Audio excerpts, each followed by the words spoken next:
안녕하세요. 대단히 반갑습니다. 수필 읽어주는 남자 자한형 이종수입니다. 이번 시간은 367번째 시간으로 객주포라는 수필을 읽어드리도록 하겠습니다. 객주포. 천봉삼은 누나인 줄도 모르고 천소회를 박대한 후 다시 세곡선으로 돌아간다. 천소래는 오덕계에게 문서를 주고 쌀 200섬을 받아서 천봉삼에게 전해줄 것을 다짐한다. 그렇게 하는 것을 목격한 조성준은 육감적으로 그녀가 천봉삼의 누나인 줄 확신하고 그것을 밝히라고 종용한다. 왕볼은 쪽지를 감쪽같이 봉삼에게 전해 쌀 200섬을 찾으라고 한다. 길속에가 세곡미가 부족한 부분으로 해서 봉삼을 올가매고 그를 함정에 빠뜨린다. 길속에 일원과 천봉삼이 싸움을 하게 되고 그런 와중에 조성준과 천소래 등도 엮이게 된다. 이 백섬을 다시 찾게 해주니까 천소래임을 알게 된 천봉삼은 그녀가 그의 누나임을 듣게 되고 뜨거운 재회의 눈물을 흘린다.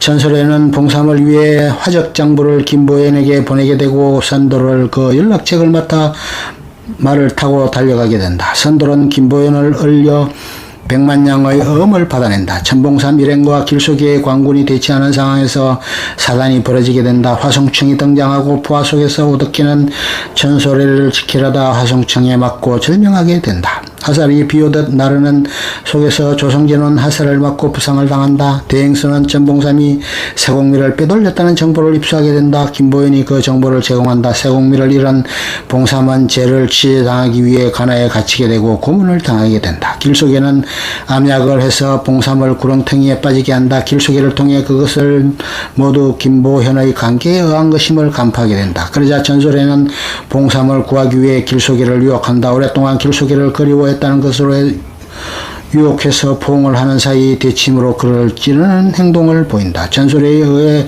굴사일생으로 천봉삼은 다시 풀려나게 되고 기사회생한다. 그러나 다시 대행수 신삭주에게 잡히게 되고 어려운 처지에 빠지게 된다. 객주를 보면서 느낀 점은 세상사의 모든 기륭화복이 들어있고 많은 인간군상의 욕망과 집착이 칡뿌리처럼 얽혀있는 듯하다. 금모술수로 청가객지를 삼킨 김학준이 있는가 하면 김학준의 머리 꼭대기에는 대행수 신석주가 있다. 그와 같이 동고동락하던 김비연도 어느 날 좋은 공생관계에서 끈떨어진 매신세로 전락하게 된다. 선해청 당상에서 물러나게 되고 민경호의 시대가 오게 되는 것이다. 나름대로 원칙을 지키고자 했고 상도위에 철저하고자 했던 청가객주 천호수는 결국 불기의 객이 되고 만다. 반면에 송포마방의 조성진은 그렇게 파라구처럼 금모술수를 일삼고 불법과 탈법을 넘나들면서도 자신의 삶을 제대로 살아내지 못하는 듯 보인다. 송파마방을 잘 꾸려갔지만 의형제였던 송만치에게 배신을 당하고 그의 저 방금이 마저 주랭랑을 놓고 보니 처량한 살인범으로 몰리게 되고 결국은 강물에 빠져 죽은 사람 취급을 받게 된다. 그리고 수적으로 변신해서 기구한 삶을 살아가는 것이다.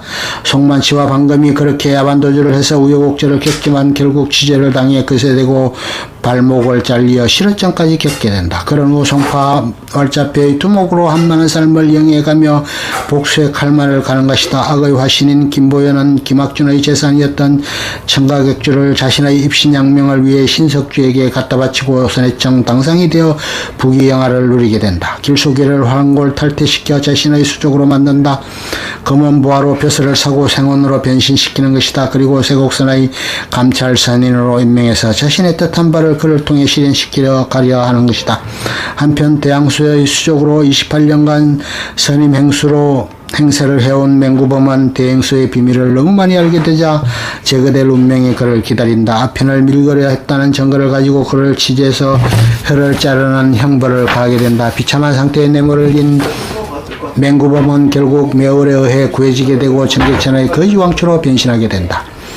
매월은 본래 방가의 규수로 태어났으나 팔자가 기구의 무당왕이 될 팔자라고 낙인 찍혀 아버지에게 생매장을 당해 죽음 직전까지 내몰린다. 그러자 어머니가 그녀를 구해냈다. 오로지 일념으로 정인을 만나겠다는 가력한 마음으로 8년간 남장을 한 채 길속에와 새우젓 행상을 하며 세월을 보낸다. 그러던 중 천봉삼을 만나게 되고 지극정성으로 간호한 끝에 거의 죽어가던 천봉삼을 살려낸다. 그녀는 오로지 천봉삼을 남편으로 삼고 살겠다는 다짐 하나만으로 세상을 사는 이였다. 그러나 봉삼이 정인이 있다며 내치게 되자 하염없이 빗속을 거닐다 번개를 맞는다.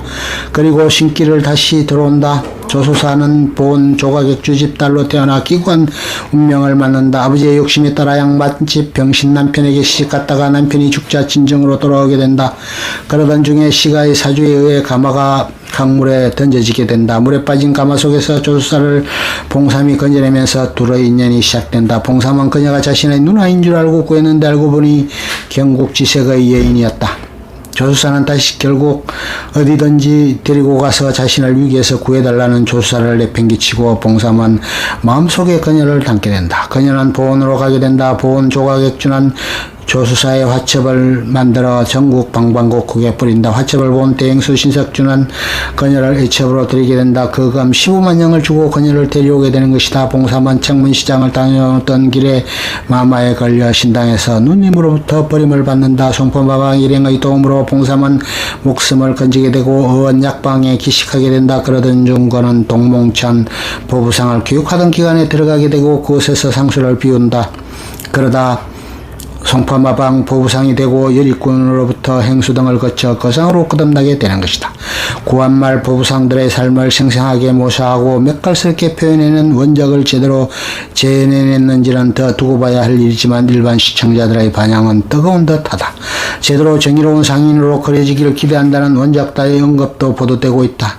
36부작 중 현재 17부작이 방영되었으니 절반이 지난 셈이다. 오래전에도 한번 드라마화 되었다고 하니 느낌이 색다르다. 아무튼 천봉삼의 꿈이 이루어지고 원하는 바가 성취되기를 기원해 본다. 끝. 좋으면 좋아요, 구독, 알림 설정 눌러주세요. 감사합니다.